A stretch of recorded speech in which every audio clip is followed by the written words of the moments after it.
دوای چەند ڕۆژێک چاوەڕوانی ئەمڕۆ تەرمی 6 لەو 15 هاوڵاتیەی لە دەریای ئیجە گیانیان لەدەستدا. بەرەبەیانی ئەمڕۆ لە ڕێگای فڕۆکەخانی نێودەوڵەتی هەولێرەوە گەیشتنەوە هەرێمی کوردستان. چەند هەر شوێنێک بڕوا بە مردوویش هەر ئەبێ بگەڕێتەوە باوەشی نیشتیمان.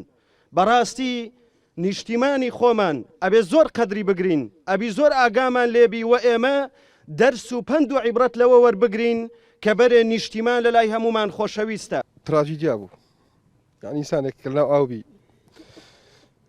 بەرانەگە ئەولادەکەی خۆرزگار کە دەبی چبی، یعنی کە ڕێوێرانەگەی جەرجی خۆتنا ئاو لە پێش ساوای دوو بکەن ینی شتێک لەوەی نەخۆشتر نییەوە بزانم. کە سوکاری قوربانیانی ئەو کارەساتە خوازیارن حکوومەتی هەرێمی کوردستان بەلە بکات لە و شوێنی تایبەتی بگرێتە بەر بۆ دۆزینەوەی ئەو نۆ هاوڵاتی گوندی توتما کە تا ئێستا بێ سەر و شوێن و داواکاریش بوون. چیتر خەڵکی کوردستان ئەو ڕێگا مەرگە ساتە هەڵ نەبژێرن. 6 نەفەرمان دیار نییە بزرەوە بێ سەر و شوێنە ئەی بیبرام بەخۆ بە خێزان و 4 منداڵیتی بێ سەر و شوێنە هیچ نەزیندی نەمردی بە هیچ ئەوەشی دیارینە. داواکار لە حکوومەتی هەرێم هاوکاریەکمان بکات چ بە زیندەتی چ بە مردەتی بۆمان بدۆزیتەوە.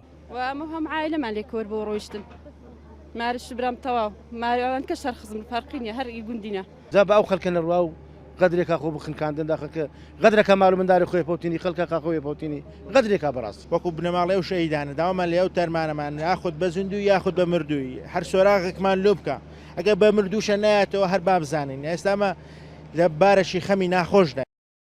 قوربانیان بەو هیوایە کوردستانیان جێهێشت ژیانێکی تر بۆ خۆیان دەستەبەر بکەن، بەڵام دەریای ئیجا ڕێگای پێنەدان بەردەوام بن لە ژیان و لە ئێستادا ئەو قوربانیانی کە ئێستا لێرە نێژراون یەکەم گۆڕستانیش نییە کە قوربانیان لەو ڕێگایەدا ژیانیان لە پێناودانەوە.